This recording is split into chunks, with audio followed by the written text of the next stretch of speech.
This is Crypto PTSD, a place for those who have seen the unknown and now must face a new reality. For we know legends are real and they live just outside your door. So join us every Monday night to hear the encounters from the survivors themselves. It could do worse than kill you. I mean, it just seemed like it could suck your soul out. Well, initially I said, don't even look back, John, don't even look back. I could feel the blood rush from my face, thinking these were my last moments. What am I going to do? And now, your host and creator, Dustin. Welcome back, and thank you for joining us for another episode of Crypto PTSD. We've got an awesome show lined up for tonight.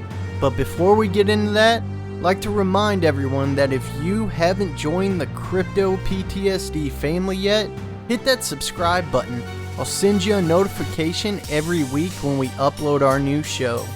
And as always, if you've had an encounter and you'd like to be a guest on the show, send me an email. My email address is cryptoptsd@gmail.com, and don't forget to put encounter in the subject line. Let's go ahead and get into it tonight.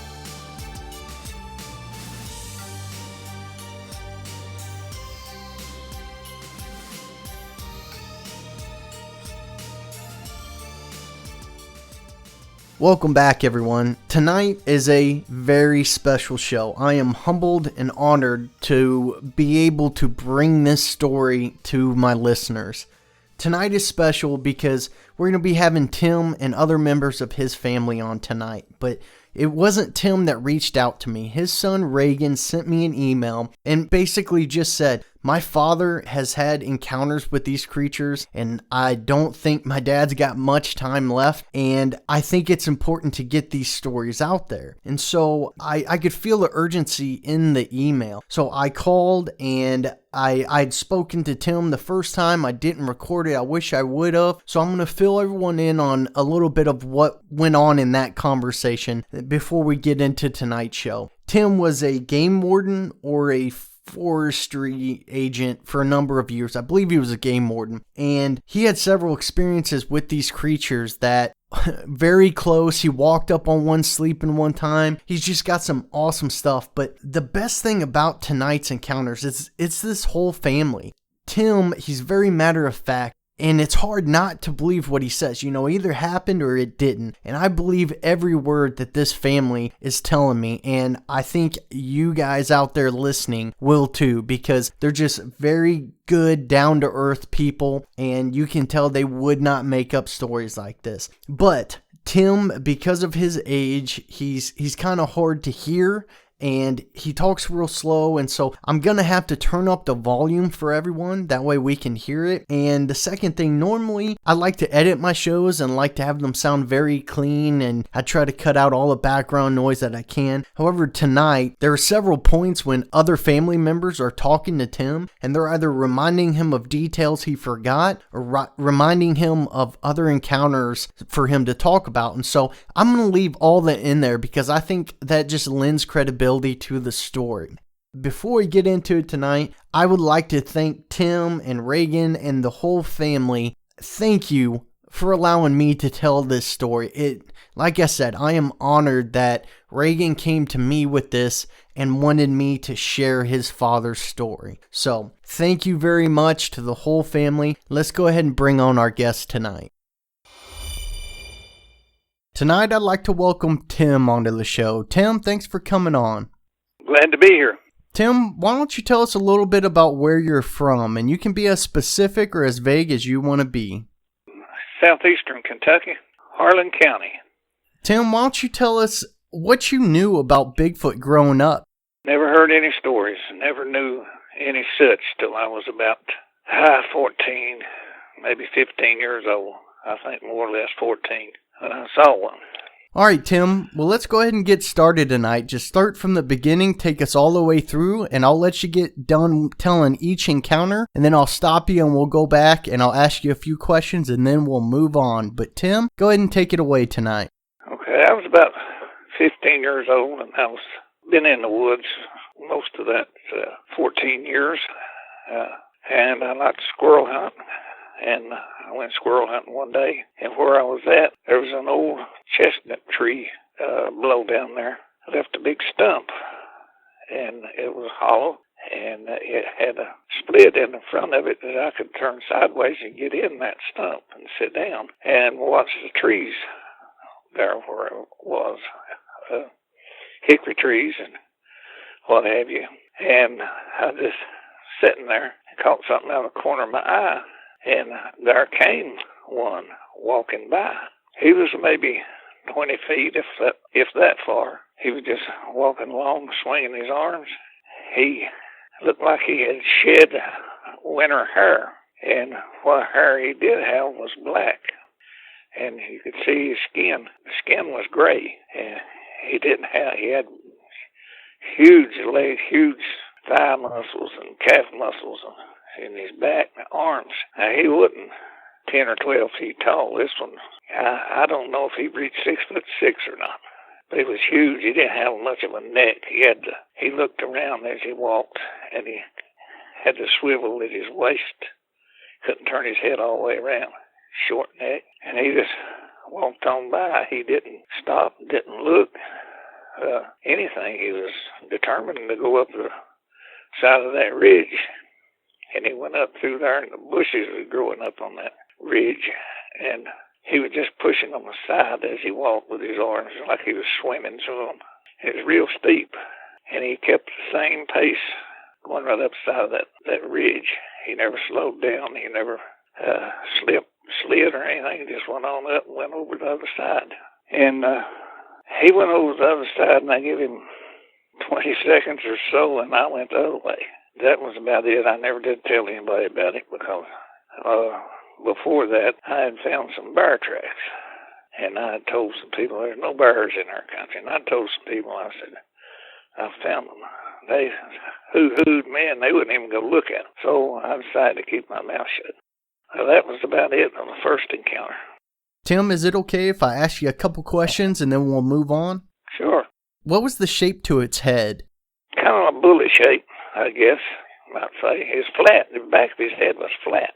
And it went up, not really in a peak, but it was kind of rounded up. Yeah. Did he swing its arms as it was walking, or was its arms stationary? He swung its arms. He swung its arms as it went by. And like I said, he would swivel. He'd try to turn his head, but he had to swivel his waist to look completely to the right or left. And he was huge, big arms, but he wasn't real big and tall. What color was his skin? His skin was gray. It was the same all over him. And his feet did have some hair on the feet. I couldn't see the color of his skin. On his feet, he had a bunch of hair, but the rest of him was gray. I could see all of his skin.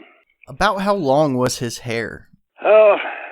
What he had left was probably between 3 and 4 inches long. Best I could tell now. There was nothing between me and that thing as it went by. I got a good look at him. Tim, are there any features on the face whenever he turned that you remember? His eyes were wide set. Had a flat nose. Couldn't see much of his mouth or his chin. Couldn't see much of that. He didn't completely turn to where I could see all his face. Okay. Well, Tim, let's go ahead and move on to your next encounter. It was in December. I was about 15 years old. There's a place where I was raised. It's called Greens Branch. And my grandmother and great-grandmother always warned me to stay out of Greens Branch. Don't go up in there. And I would ask, and I would get the question. I'd get the answer. And I said, why not? And they said, well, there's something up in there that runs everybody out. And she woke me up one morning, and she said, there's 2 fellas in there, Greens Branch coon hunting last night. And said something got after them, run their dogs out and run them out. And it wasn't long, a friend of mine and me decided we was going to go up in Greens Branch. And we walked over there and went up through there, up that ridge. And for some reason, we didn't take any guns with us. Both of us had guns. And We was going up through there along the creek. Wasn't much water in it. And up on the side of the ridge there was a big, huge rock up there. It had a crack down the side of it. A big, wide crack. And I decided I was going to walk up there and see about that. I'd never been there before. And I walked up there and looked down in that crack. And there was something laying there. Long. It's rusty-colored hair, brown. And I could see it breathing. I see its side move. And part of one hand. It didn't have a bed or anything. It was just laying there on the ground, part of that rock. I turned around to my buddy and motioned for him to come up there. Signaled him to be quiet. And he come on up. I whispered to him. I said, "What is that down there?" And I turned around. And it was the most blood-curdling scream I ever heard in my life. Right in my ear. And he took off down the side of that hill, hit that creek and gone. And me right behind him. I didn't know what in the world. And I called up to him. I asked him, I said, "What in the world did you see, buddy?" He said, "I don't know, buddy. Big old hairy thing laying down there." I said, "Good God." I said, "What'd you run for?" He said, "It scared me." And he ran out of his shoes. He didn't have his shoes on. And so we went over to his house and got our guns. He told his brother's name was Ronnie. He said, "Ronnie, I want to borrow your shoes." He said, "I need to go back and get them." Ronnie wouldn't let him have the shoes. So his brother worked on him a little bit and took his shoes away from him. And we went back up there, and we walked up to that rock and looked down that crack, and it was gone. That's the only thing I could think it would be. Now, it didn't have claws, or it wasn't a paw. It had fingers. What I've seen part of its hand, and that was the end of that. Is it okay if I ask you a few questions about that? Yes, sir. You said it was laying in this crack. How was it laying? Yeah, kind of in the fetal position with its back toward us. It was laying on its left side, and it had one hand. I don't know where his left hand was, but his right hand, what I could see, I figured it was his right hand, was down by his side, like it had been tucked under him or something. That's it. I mean, that's all I got to see. I wanted to see more, but my buddy run me off. Could you see if it had piled up leaves in there and had some sort of bedding, or did it have anything laying over it, like to help keep it warm? No, it was laying on dirt. Didn't have anything in there. Of course, there could have been other places it stayed because there's other rocks and cliffs in there. But that one, he just happened to be in that one that day, I guess. What color was his hair and his skin? I couldn't see on his skin now.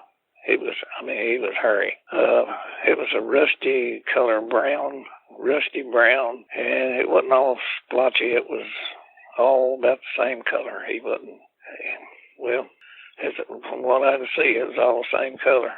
About how much do you think it would have weighed? Oh, I don't know. It was big. I couldn't make out all the features. I couldn't really tell how big around his legs was, or arms, or what. It probably weighed maybe 500 pounds. Okay. Say it was a good one. And compared to the first one you saw, what was the length of the hair on this one? Was it longer than the first one or shorter? It was longer, I guess, because it's winter hair. It's wintertime. It was longer than the first one. All right, Tim. Well, I know you've had an encounter much later in life where you and your wife had taken a picture of something and then actually found something more. And once you got the photos developed, can we talk about that encounter? We sure can. I need to find the SIM card that picture's on and get more pictures made so I can send you one. But I've got the coal property up in Kentucky, and the coal company was trying to hijack it. So my wife and me went up, and we built a cabin on the property. And we were living in it, just a small cabin. I had a picnic table outside under a maple tree. And it was in the evening. My wife was washing dishes. I was outside at the picnic table sitting there reading a book. And over to my right, across the creek, across the highway, seen this black cloud come over a ridge. And I thought, well, it was just floating along just about as fast as you would walk. And seen 5 birds, I don't know, look like birds, come down out of that cloud and fly down into the trees. And it was getting in the evening, and Saturday evening, and couldn't see down the trees because it was getting twilight. And I called my wife and told her to come out here. I said, come out here and look at this. She did. And I said, go get the camera, take a picture of that. And she went back in, got the camera, snapped the picture. Was going to snap another one, but that thing took off. That cloud left her. She couldn't get another picture of it. And there was one way in the distance, just barely could see it coming in that direction that it was headed. And we didn't get to see if they met up or not. Yeah. And it's in that photo, too, the one that she did take. But we were at Walmart, and I was looking at movies, and she was getting a picture developed, and she walked down there and told me, said, you need to come up here and see this. I said, see what? She said, we didn't get a picture of that cloud, so we got a picture of something else. And I walked up there and looked at it. And there was something in that cloud. And the only way I can describe it, it looked like a tall church steeple. And it just, I mean, it was gone. It didn't linger around. Can I ask you a couple questions about that? That's fascinating. Sure, you can. How far away was this cloud from you? I know you didn't see the craft until you got the pictures developed, but how far away was this craft? A little over a quarter of a mile or a little over. Okay, so between 400 and 500 yards roughly. Whenever you saw these birds dropping out, were they dropping out and then opening up their wings and soaring to the ground, or were they soaring back up and going back inside the craft? They went to the ground. A huge wingspan. I see a lot of eagles. There's eagles around where we live here now, and they're way bigger than eagles. So they just dropped out and then boom, opened up their wings, or when they came out, were their wings already open? No, they dropped out. Just as soon as they dropped out of that cloud, their wings come open. There was 5 of them. About how big were the birds, if you had to guess?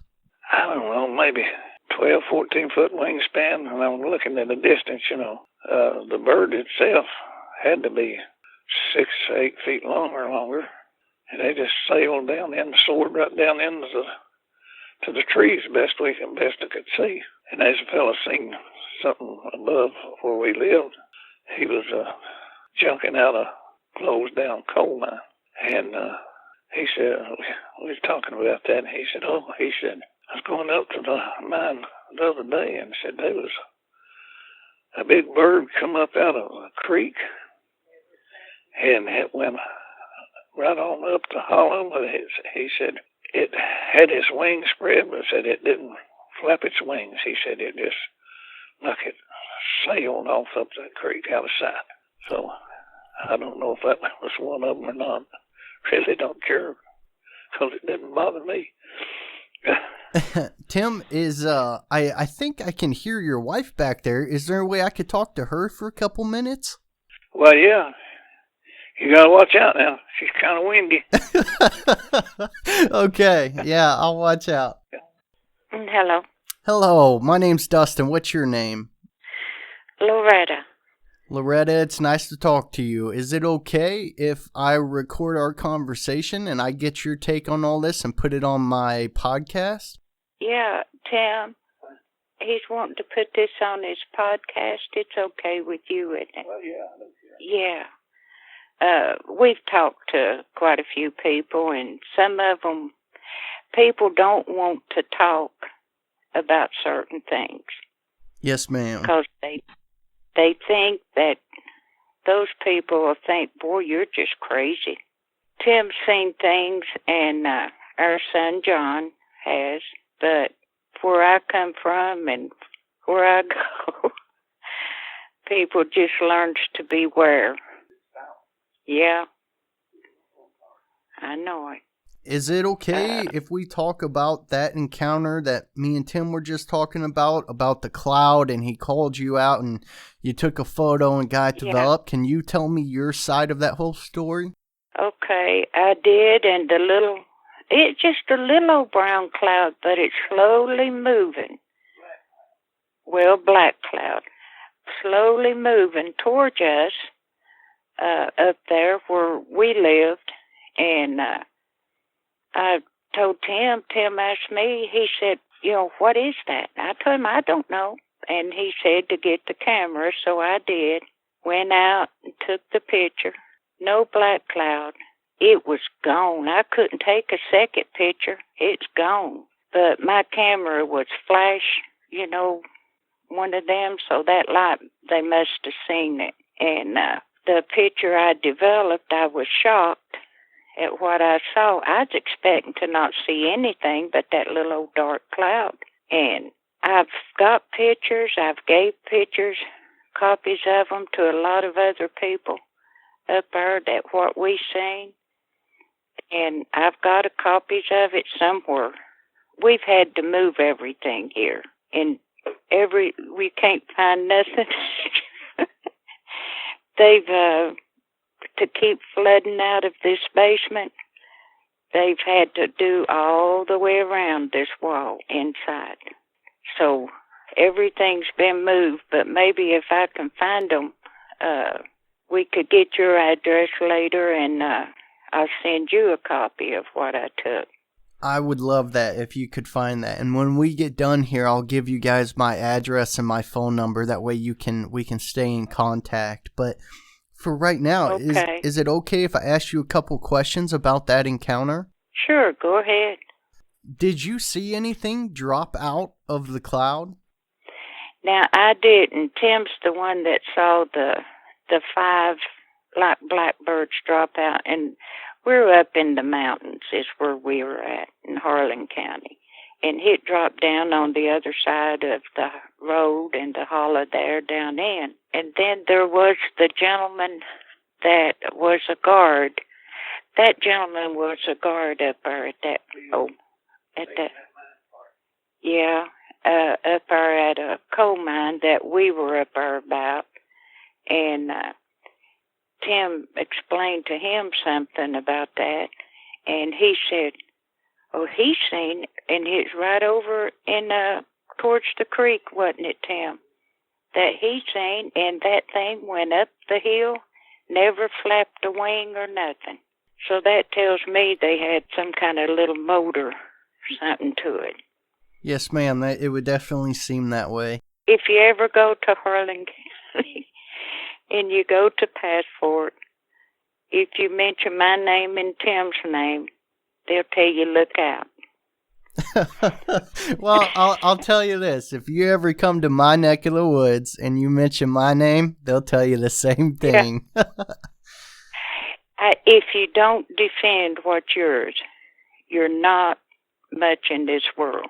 You're absolutely right. And up there, we've had to deal with a coal manager man that was trying to have us killed there. So, yeah, there's a lot of stuff that goes on in this old world. You can talk to Tim again. Okay. And if I find that picture, we'll mail him a copy of it. Well, I really appreciate that. Yeah. Now, I know you had also had encounter one night that you heard some strange howling. Can we talk about that? Yeah, well, that son of mine and I were outside that cabin, and every dog that was within hearing was barking. And I'm not talking about 4 or 5 dogs. I'm talking about 20 or 25 dogs. We could hear them barking. And over on that ridge where that black cloud come across, it was a deep, deep howl come up from over on that ridge. And every dog that was barking hushed instantly, and they didn't bark anymore. And it just howled that one time. That was it. Now, that was about 7 years ago.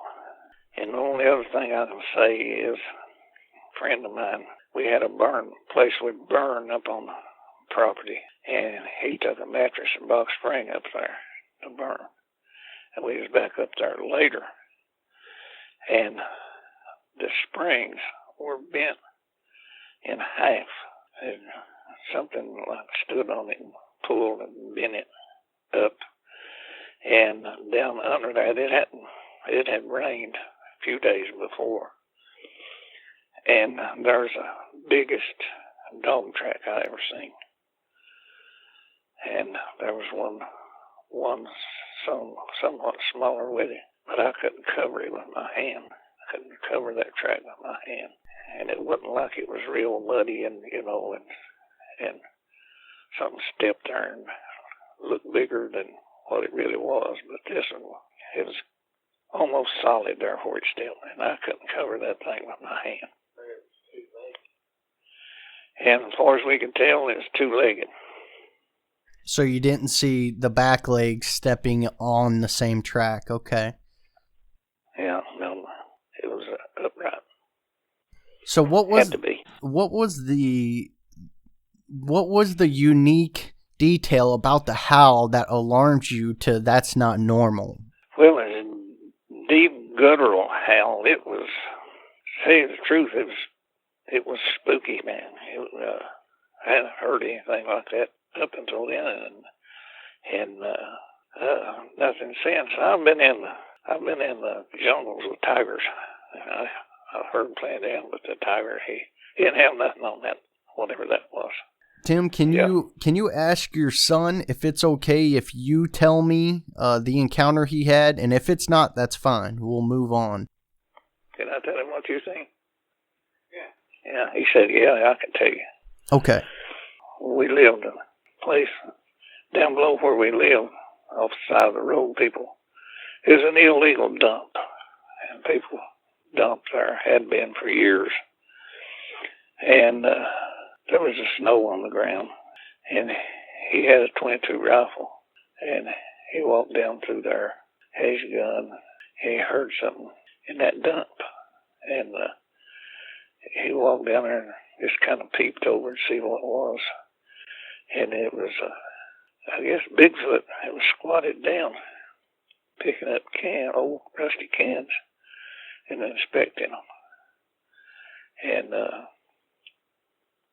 he'd look at one or two and throw them down, pick up some more. So finally it just walked away, started over and started up the hill, up a ridge and the trees, and it got up there a little ways and bumped its head on a limb.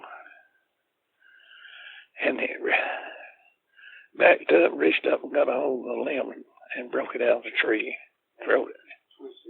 twisted it off, and throwed it down there and went on. And instead of coming home and telling me anything about it, he got his brother and got Regan and walked back down there. You see tracks where it went off up the hill and gone. And there's a place back in behind there. Anytime you go in there, I don't care who you are, you get a weird feeling. It's like, get out, you're not welcome. I've been back there. And you can go around it, but in a certain area there, nope.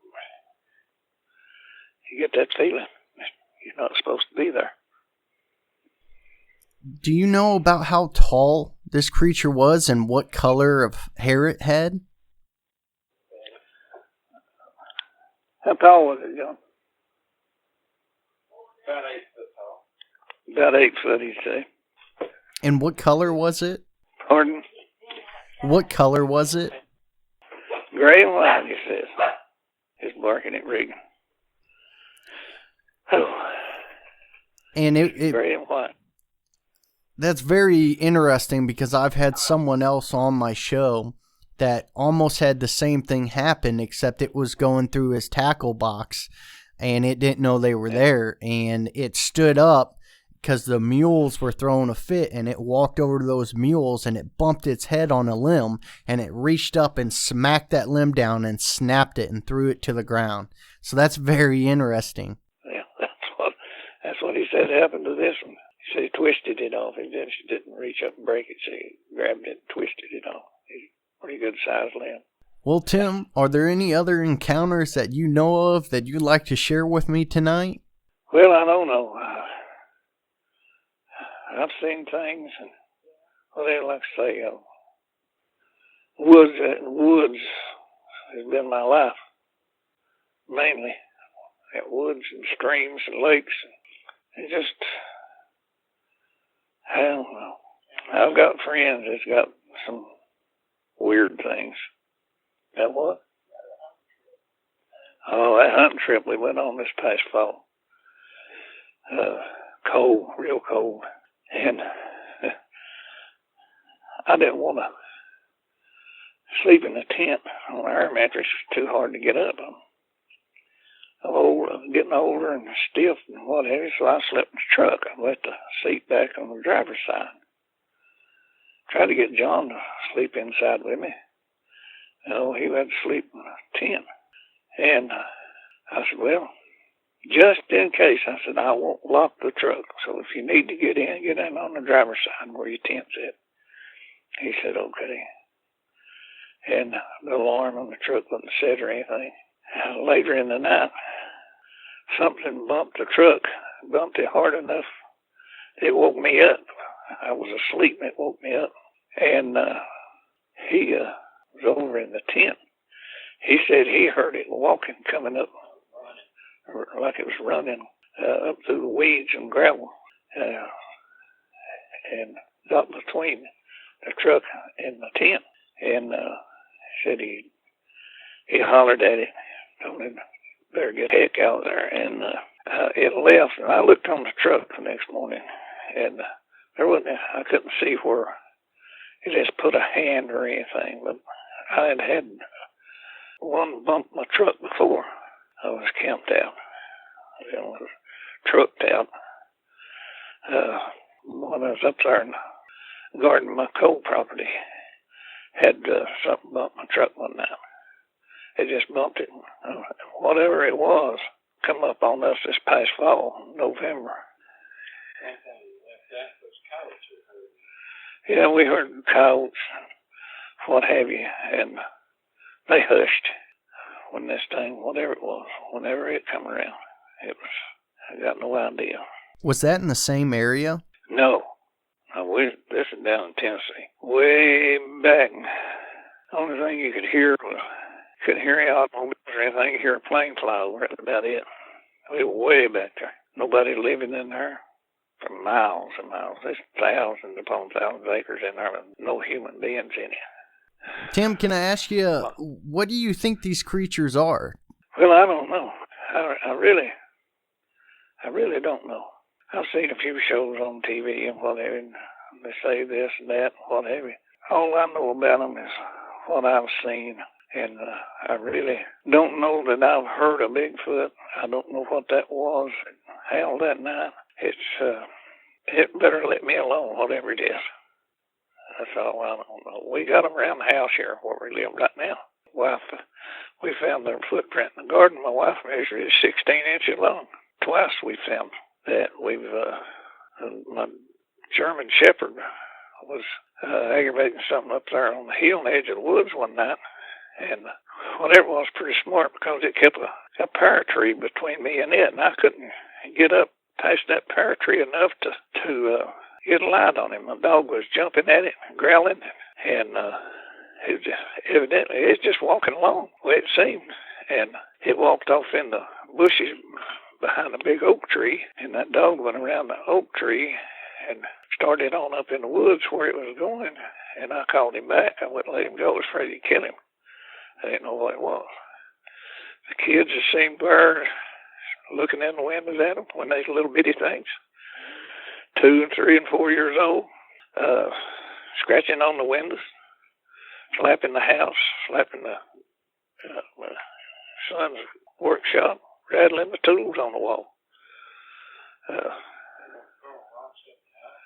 throwing rocks at the house, what have you. Yeah. Heard a tree knock one night. Something was eating my wife's chicken feed, and we moved chicken feed down to the house. It emptied her chicken feed. It had been coming, and finally we moved it down here to the house. I think it got mad about that and fooled around here a little bit.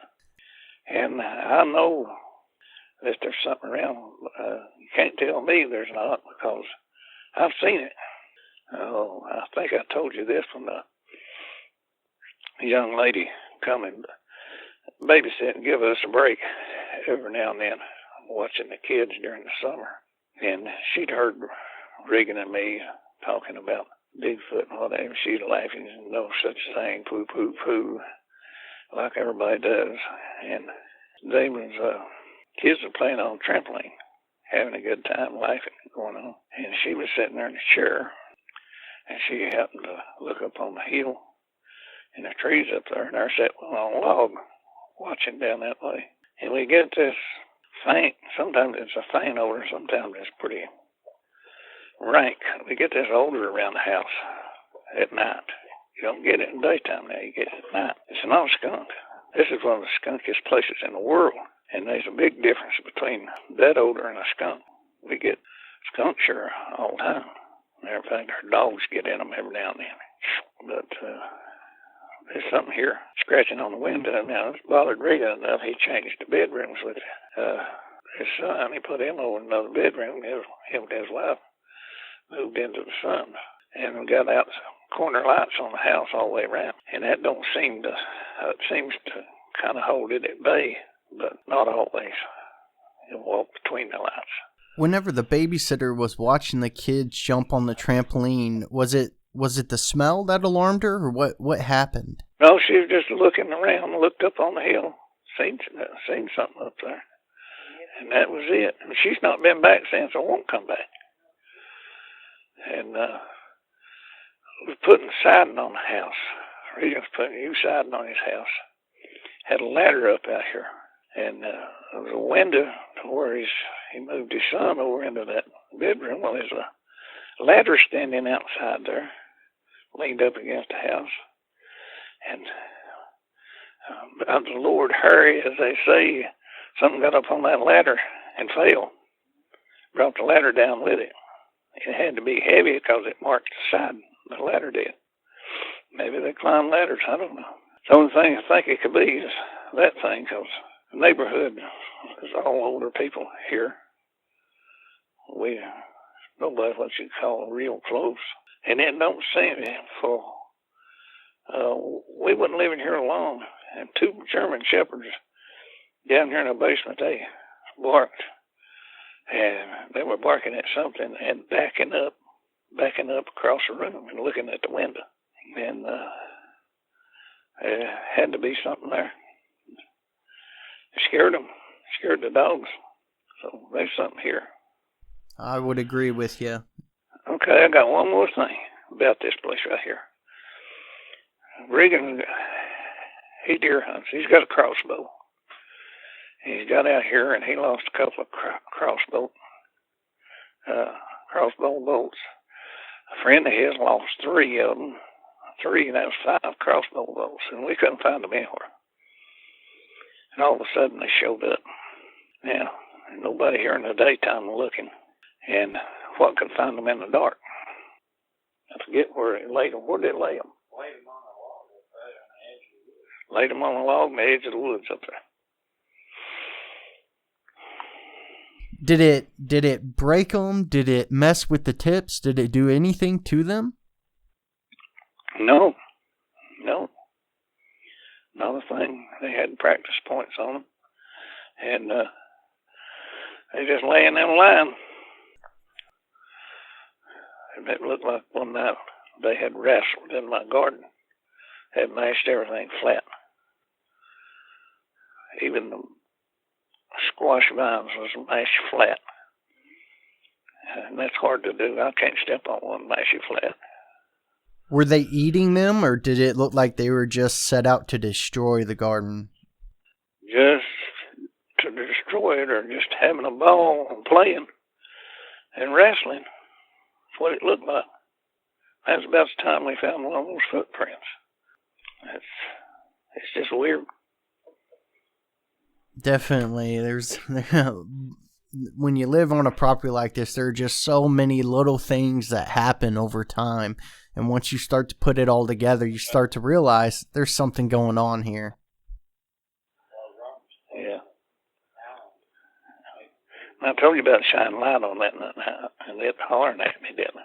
No, you did last time we talked, but not this time. You want to share that? Well, take the dogs out every night. Well, we got one dog. Take him out every night after dark, before we go to bed. Shine the light up behind the house. The fella's got a big old mansion up above us up there and he's got the hillside cleaned off and mows it. And over to the right side of it, I just flashed the light around there. I seen a set of eyes. And then they disappeared. And I kept the light there, and then eyes come back, and it's like it's hollering at me. And I took the light away, shined it back, and it looked like it was walking away and turning its head back toward me. That's the way it looked. And I shined the light on it. Every time I shined the light on it, it would like turn its head and holler at me. And it went out of sight. Up that ridge, but it's going right on. So, it wasn't, the yellowish eyes, it wasn't deer eyes. It wasn't fox, it wasn't nothing. What did the scream sound like? It kind of sounded like, I don't know, like a chimpanzee or something. Not real high, but kind of low-toned. And you hear it pretty good. It was pretty good ways up there, but every time I shine that light on it, it'd turn its head and holler at me. Wow, that's I don't know. This is all so amazing, and Tim, I'd really like to thank you and your wife and your family for coming on the show tonight. I really appreciate it. Well, glad to do it. No harm, no foul. It's just what I've seen and heard over the years. Alright everyone, that's going to be it for tonight's show. But before we go, I'd like to remind you that if you haven't joined the Crypto PTSD family yet, hit that subscribe button. I'll send you a notification every week when we upload our new show. And as always, if you've had an encounter and you'd like to be a guest on the show, send me an email. My email address is cryptoptsd@gmail.com. And make sure you put encounter in the subject line. If you're listening to us on iTunes, take that extra minute to rate and review. It really helps out the show. I'd like to thank everyone for tuning in tonight, and we'll see you next week.